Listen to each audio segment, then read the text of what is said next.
আসসালামু আলাইকুম। জুলাই গণ অভ্যুত্থান বাংলাদেশের ইতিহাস, সাউথ এশিয়ার ইতিহাস এবং পুরো বৈশ্বিক ইতিহাসের একটি তাৎপর্যপূর্ণ ঘটনা অথবা গণ আন্দোলন। সো আমি মনে করি যে এই আন্দোলনকে অথবা গণ অভ্যুত্থানকে আরও ভালো করে পাঠ করা উচিত। যার কারণে আমি গত ২ বছরে এই বইগুলো সংগ্রহ করেছি। এখানে প্রায় ৯টি বই আছে, যার মাঝে ৮টি আমার এবং একটি আমি হচ্ছে গিয়ে মুসার বইযাত্রার মুসা ভাইয়ের কাছ থেকে ধার করে এনেছি। সো আজকের ভিডিওতে আমি এই বইগুলো নিয়ে সংক্ষেপে আলোচনা করব এবং আমি কেন মনে করেছি এই বইগুলো আমার সংগ্রহে থাকা প্রয়োজন সেটা আপনাদের সাথে শেয়ার করব। তো দেরি না করে শুরু করতে যাচ্ছি। প্রথমে যে বইটি আপনাদের দেখাবো সেটি হচ্ছে জুলাই মাতৃভূমি অথবা মৃত্যু। এটি আসিফ মোহাম্মদ সজীব ভূঁইয়া লিখেছেন। তিনি এই গণঅভ্যুত্থানের একজন মুখ্য নায়ক অথবা মুখ্য সমন্বয়ক বলতে পারেন। সো ওনার দৃষ্টিভঙ্গি থেকে জুলাইকে দেখা আমি মনে করি খুব জরুরি, কারণ এটা একদম ফার্স্ট হ্যান্ড এক্সপিরিয়েন্স। ওনারাই এই জিনিসটা শুরু করেছেন। তো ওনারা কীভাবে জিনিসটা ইনিশিয়েট করেছেন সেটা জানতে এই বইটা একটা দারুণ সোর্স। হ্যাঁ, আমার এই বই নিয়ে অভিযোগ আছে যে বইটা আরও বড় হতে পারত এবং কখনো কখনো মনে হয়েছে কিছু তিনি বলতে যাচ্ছেন কিন্তু বলতে গিয়ে আইদার উনি বলেও ট্রিম করে ফেলেছেন অথবা তিনি বলতেই চাচ্ছেন না। সো আইদার আমার কাছে মনে হয়েছে এখানে একটা সেন্সরশিপের প্রভাব হয়েছে অথবা তিনি নিজেই হয়তো এতটাও ইলাবোরেট করতে চাননি, কারণ এই বইটা যদি আরও বড় হতো আরও ভালো হতো। তো উনি ওনার যে প্রিভিয়াস পলিটিক্যাল অ্যাফিলিয়েশন রয়েছে সেটা নিয়েও সামান্য হিন্ট দিয়েছে, কিন্তু এক্স্যাক্টলি কীরকম ছিল ওনাদের পূর্ববর্তী কার্যক্রম সেটা নিয়ে আমি খুব ইলাবোরেট এক্সপ্লেনেশন এখানে পাইনি, খুব বিস্তারিত আমি জানতে পারিনি। দ্যাটস ওয়াই এই বইটা আমি ভালো মনে করি, তবে একদম মাস্টারপিস এই ধরনের আইডিয়াও আমি প্রোভাইড করব না। সো এই বইটা আপনারা অফকোর্স সংগ্রহ রাখতে পারেন এই কারণে যে এটি একদম ফার্স্ট হ্যান্ড এক্সপিরিয়েন্স থেকে আমরা জানতে পারছি এবং তিনি যেহেতু একদম মুখ্য জায়গায় ছিলেন এবং কোর যে ইনভলভমেন্টের সাথে ওনার নাম রয়েছে। সো এই দৃষ্টিটি বিবেচনা করলে আপনারা এই বইটা কিনতে পারেন। দেন 15 মাদ্রাসা সমন্বয়কের সাক্ষাৎকার, এটা হচ্ছে ইউপিএল প্রকাশনী থেকে। সো জুলাই গণঅভ্যুত্থানে বৈষম্য বিরোধী আলেম সমাজ, তারপরে এই আলেম সমাজের দায়িত্ব যে অবদান অথবা তারা যে অ্যাক্টিভিটিস করেছে সেটা এই বইটাতে উঠে এসেছে এবং এটা আমার কাছে ভালো লেগেছে। এই বইটার কতটুকু পৃষ্ঠা পড়া হলো, প্রায় 3 ভাগের অথবা 5 ভাগের 2 ভাগ পড়া হয়েছে আর কি। 79 পৃষ্ঠা পর্যন্ত পড়া হয়েছে। 79 পৃষ্ঠা পর্যন্ত পড়ে যেটা মনে হয়েছে যে এটা কেবল একটা পার্টিকুলার রাজনৈতিক দলের রিপ্রেজেন্টেশন করেছে, সম্ভবত ইসলামিক ছাত্র আন্দোলন আর কি। তো এটা খুব সম্ভবত চরমনায়ের সাথে কানেক্টেড। যাই হোক, আমার কথা হচ্ছে যে আরও অনেক ধরনের ইসলামিক ফ্র্যাকশন আছে, ইসলামিক দলের ফ্র্যাকশন আছে আর কি। তো সেগুলোকে আই থিঙ্ক স্পেস দেওয়া উচিত আর কি। সো এটা আমার কাছে খুবই অকওয়ার্ড লাগে যে অন্যান্য ইসলামিক যে দলগুলো আছে তারাও কেবল নিজেদের যে পয়েন্ট অফ ভিউ থেকেই আন্দোলনকে উপস্থাপন করার চেষ্টা করেছে, সবারটা যে একসাথে করে একটা বই আকারে একই মলাটে উপস্থাপন করবে সেটা আমি ওরকম দেখতে পারিনি এখন পর্যন্ত। আপনাদের যদি এরকম কিছু জানা থাকে অবশ্যই আমাকে জানাবেন, because I need to know যে প্রত্যেকটা ইসলামিক কমিউনিটির যে আলাদা আলাদা স্ট্র্যান্ড আছে তারা অ্যাকচুয়ালি কীভাবে দেখেছে, কীভাবে অর্গানাইজ করেছে, এই বিষয়টা আমি জানতে চাই। সো আলেম সমাজদের নিয়ে আরও অনেকগুলো বই রয়েছে। তো এগুলো যেমন আবদুল্লাহ মাসুদের সম্ভবত একটা চমৎকার বই রয়েছে আর কি, সেটাও আপনারা চাইলে এক্সপ্লোর করতে পারেন। সো এইটা গেল সেকেন্ড বই। দুটোই নন ফিকশন ছিল। এখন আমি আপনাদেরকে ফিকশন সাজেস্ট করব। ফিকশন, নন ফিকশন আরও অনেক কিছুর একটা খুব দারুণ সমাহার, রক্তে লেখা বিপ্লব। এটা সম্পাদনা করেছে ওয়াসি আহমেদ।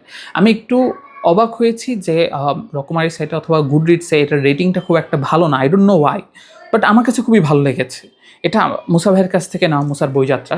তো ওনার কাছে আই এম থ্যাঙ্কফুল টু হিম যে উনি দিয়েছেন। তো আমি মনে করি যে এই বইটার মূল্য বেশি, আদারওয়াইজ যেই কন্টেন্টগুলো রয়েছে এগুলো খুবই রেলেভেন্ট, খুবই প্রাসঙ্গিক এবং আমি মনে করি যে এইটা আমাদের আমাদের সংগ্রহে থাকা প্রয়োজন। কারণ কি, এই গল্পগুলো, এই লেখাগুলো মোস্টলি, বিশেষ করে গল্পগুলো যে সময় গণঅভ্যুত্থান হয়েছে ওই সময় লেখা হয়েছে। কারণ মোস্টলি আমরা যে বইগুলো পাই সেগুলো পরবর্তীতে লেখা হয়েছে, কিন্তু ডিউরিং দ্যাট টাইম অর্থাৎ ওই সময়ের মাঝে যদি আপনারা লেখাটা অনুভব করতে চান, ওই ধরনের স্ট্রেসটা ফিল করতে চান, আই থিঙ্ক ওই আর্জেন্সি ফিল করতে হলে এই বইটা একটা খুব দারুণ সহায়ক হতে পারে। সো আপনারা যদি নন ফিকশন আপনারা যদি ফিকশন খুঁজতে চান তাহলে আপনারা এই বইটা এক্সপ্লোর করতে পারেন। দেন আমি আপনাদেরকে দেখাচ্ছি লাল জুলাই 24শে গণঅভ্যুত্থান পথ পরিক্রমা, আলতাফ পারভেজের। তো এটা আমার কাছে খুব ভালো লেগেছে। এটা ভালো লেগেছে এই অর্থে যে এটা আরেকটু ক্রিটিক্যালি টাইমলাইনটাকে, জুলাই গণঅভ্যুত্থানের টাইমলাইনটাকে অ্যানালাইজ করে, দেখে, বিশ্লেষণ করে। তো আলতাফ পারভেজের ওনার লেখা এর আগে আমি পড়িনি, এটি প্রথম প্রকাশনী থেকে প্রকাশ হওয়া। অ্যান্ড এটা আমাকে একজন ছোটো ভাই আমাকে গিফট দিয়েছে, মাসুদ। আমি বিশ্ববিদ্যালয় থেকে যেহেতু বিদায় নিচ্ছি, তো বিদায় উপহার হিসেবে সে দিয়েছে। I am really thankful to him. And I think আমি যতটুকুই পড়েছি আমার কাছে চমৎকার লেগেছে। So that's why I can suggest you this book. Anyway, পরে যে বইটি আপনাদেরকে দেখাবো সেটি হচ্ছে গিয়ে সবার প্রথমে যে বইটি কিনেছি জুলাই গণঅভ্যুত্থানের পরপরই, এটা শহীদদের শেষ মুহূর্তগুলো, প্রথম খণ্ড। আই ডোন্ট নো পরবর্তী খণ্ড কবে আসবে, তবে এটা মাস্ট রিড আমি মনে করি। কারণ শহীদদের শেষ মুহূর্ত আমরা যখন দেখতে পাই তখন তাদের বীরত্ব, তাদের যে সহজ কথা যে তাদের বীরত্ব, তাদের যে মহানুভূতি, এই জিনিসগুলো আমরা জানতে পারি। অনেক সময় যে শাহাদাত অথবা বিভিন্ন স্টোরি আপনাদেরকে অনেকেই এভাবে ইন্টারপ্রেট করার চেষ্টা করবে যে না, এটা হঠাৎ করে হয়ে গেছে, তাদের ইন্টেনশন ছিল না। বিষয়টা এরকম না। তারা জানতো, জেনেই তারা হচ্ছে গণঅভ্যুত্থানে পার্টিসিপেট করেছে এবং নিজেদের প্রাণের বিনিময়ে আমাদের যে স্বাধীনতা অথবা আমাদেরকে ইম্যানসিপেট করেছে আর কি। এছাড়াও জুলাই বয়ান নামে ঐতিহ্য প্রকাশনী থেকে একটা ভালো বই বের হয়েছে। ওইটাও হচ্ছে যে শহীদদের প্যারেন্টস, মা বাবা, আত্মীয়, তাদের কাছ থেকে ইন্টারভিউ নিয়ে ওই বইটি আর কি, জুলাই বয়ান, এটা আমাদেরকে একটা দারুণ তথ্য উপহার দিয়েছে। তো ওই জুলাই বয়ান বইটা নিয়ে আমার একটু আক্ষেপ যে ওই ইন্টারভিউ প্রশ্নগুলো আরেকটু অর্গানাইজড, আরেকটু ভালো হলে বেটার হতো আর কি। তো যেরকম আমরা হচ্ছে গিয়ে এই মাদ্রাসা সমন্বয়কে সাক্ষাৎকার আমরা এই বইটাতে দেখেছি আর কি। এটার প্রশ্নগুলো খুবই চমৎকার এবং খুবই ইন্টিগ্রেটেড প্রশ্ন, যেগুলো হচ্ছে আপনার কাছে প্রাসঙ্গিক মনে হতে পারে। তো ওই জুলাই বয়ানে আমি ঠিক ওভাবে পাইনি আবার। তো শহীদদের শেষ মুহূর্তগুলো, আই থিঙ্ক এটা খুব দারুণ একটা সোর্স হতে পারে। এছাড়াও প্রাইভেট বিশ্ববিদ্যালয়ের অবদান কিন্তু অস্বীকার করার কোনো উপায় নেই। তারা যদি না থাকতো হয়তো এই গণঅভ্যুত্থান ব্যর্থ হতো। সো তাদেরকে নিয়েও ইউপিএল খুব দারুণ বই বের করেছে। I am really thankful two UPL যে তারা খুব চমৎকার দুটি বই বের করেছে। একটা হচ্ছে মাদ্রাসা সমন্বয়ক নিয়ে, আর আলেম সমাজদের নিয়ে আর কি। আর হচ্ছে আরেকটা প্রাইভেট বিশ্ববিদ্যালয়, যেটা আমরা ইউজুয়ালি নেগলেক্ট করে থাকি। এরপরে আমি আপনাদেরকে দুটা ম্যাগাজিন দেখাবো আর কি।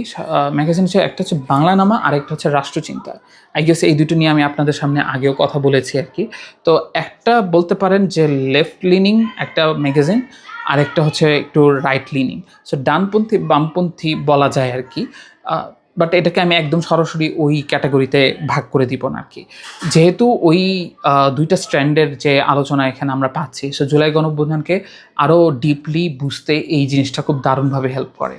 তো আমি মনে করি এই বইটাও আপনারা চাইলে এক্সপ্লোর করতে পারেন। ওকে, দেন আমি আপনাদের যে বইটা দেখো, এটা খুব বিশাল একটা বই, জুলাই গণঅভ্যুত্থান প্রবন্ধ, বাংলা একাডেমি থেকে প্রকাশ হওয়া। এটা প্রায় 1000 টাকা না 900 টাকা এরকম নিয়েছে আর কি। সো এই বইটা আমি মনে করি যে আমাদের বই মানে খুবই প্রয়োজন আর কি। বিশেষ করে যেই এসেনশিয়াল প্রবন্ধগুলো, এসেসগুলো এখানে অন্তর্ভুক্ত করা হয়েছে। দ্যাটস ওয়াই আমি বলবো যে আপনারা কিনতে পারেন। এছাড়াও বাংলা একাডেমি আরও কিছু বই পাবলিশ করেছিল জুলাই গণঅভ্যুত্থান নিয়ে, গল্প, এই জিনিসগুলো, কবিতা, আই গেস। সো গল্পগুলো আমি দেখেছি, বাট কবিতাটা আমি এখনও দেখিনি, আমি জানি না আছে কি না আর কি। এনিওয়ে, আমার কথা হচ্ছে এটাই যে আপনারা যদি বাংলা একাডেমি থেকে জানতে চান তাহলে এই বইটা পড়তে পারেন। দেন যে বইটা আপনাদের দেখাবো সেটা হচ্ছে ৩৬শে জুলাই ঐতিহ্যবাদী বিপ্লব ও বাঙালি মুসলিম ফিউচারিটি। এটাও আমি মনে করি খুবই গুরুত্বপূর্ণ বই। কেন? কারণ এটা হচ্ছে জুলাই গণঅভ্যুত্থানকে থিওরাইজ করে। এটা খুব ইম্পর্টেন্ট আমি মনে করি যে একাডেমিয়াতে সেই জিনিসটাকে আনা। এখানে বাংলা ইংলিশ অনেকগুলো হচ্ছে গিয়ে এসেস রয়েছে এবং সেটার মাধ্যমে পুরো বিষয়টাকে একটা একাডেমিক্যালি ইন্টিগ্রেট করা একটা মানে সার্থক প্রয়াস আমি মনে করি এখানে আছে। সো এটার দাম 1000-এর কাছাকাছি, কিন্তু আমি হচ্ছে ঐতিহ্য যখন 50% ছাড় দিয়েছিল তখন কিনেছি, তাই 50%-এর মাঝে পেয়েছি। সেখানে অনেকে প্রবন্ধ রয়েছে। আমি মনে করি এবাদুর রহমান এবং ঐতিহ্যকে একটা আলাদা করে ধন্যবাদ দেওয়া উচিত, কারণ এটা একটা খুবই এসেনশিয়াল কাজ। আমরা যদি হচ্ছে কালচারাল ফ্রন্টে কাজ না করি, আমরা যদি গণঅভ্যুত্থান বিষয়ক ভালো নন ফিকশন অথবা ফিকশন, কল্পকাহিনী অথবা হচ্ছে প্রবন্ধ জিনিসগুলো যদি আমরা না তৈরি করি অথবা না উপস্থাপন করি, তাহলে কিন্তু আমাদের এই গণঅভ্যুত্থান হাতছাড়া হয়ে যাবে। কারণ কালচারাল যে অ্যাসপেক্ট অথবা কালচারাল মেমোরি, সেটাই কিন্তু আলটিমেটলি সাস্টেন করে। দেখুন, মুক্তিযুদ্ধকে আমরা প্রচণ্ড সম্মান করি, এটা আমাদের অস্তিত্বের একটা বড় কারণ, এমনকি এটাকে অস্বীকার করার কোনো উপায় নেই। কিন্তু বর্তমান প্রজন্মে অনেকেই হয়তো এরকম অদ্ভুত আচরণ করে যে মুক্তিযুদ্ধ যেন কিছুই নেই, এই ধরনের একটা বাজে আচরণ করে। এটার একটা বড় কারণ হচ্ছে যে আমাদের হিস্ট্রিক্যাল অ্যামনেসিয়া। আমরা ভুলে যাই যে আমাদের কত রক্তের বিনিময়ে আমরা হচ্ছে স্বাধীনতা পেয়েছি। আমার কথা হচ্ছে, যদি একজন মানুষ শহীদ হয় সেটাও কি কম?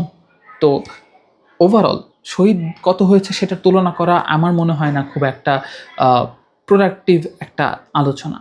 আমার আহ্বান থাকবে যে আপনারা যখন স্টুডেন্ট পড়াবেন, আপনারা যখন কথা বলবেন, জুলাই গণঅভ্যুত্থান যারা হচ্ছে সরাসরি প্রত্যক্ষদর্শী ছিলেন তারা এই বিষয়টা বলবেন। কারণ যারা ছোট রয়েছে তারা হয়তো জিনিসটা বুঝবে না যে ওই সময়ের আর্জেন্সি, যে সময় ক্রাইসিস কোন ভয়ঙ্কর লেভেলে ছিল।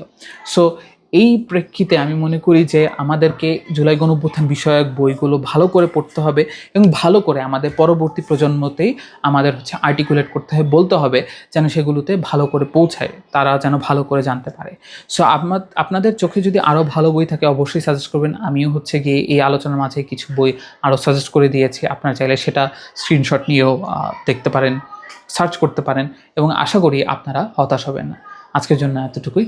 ধন্যবাদ। আল্লাহ হাফেজ। আসসালামু আলাইকুম।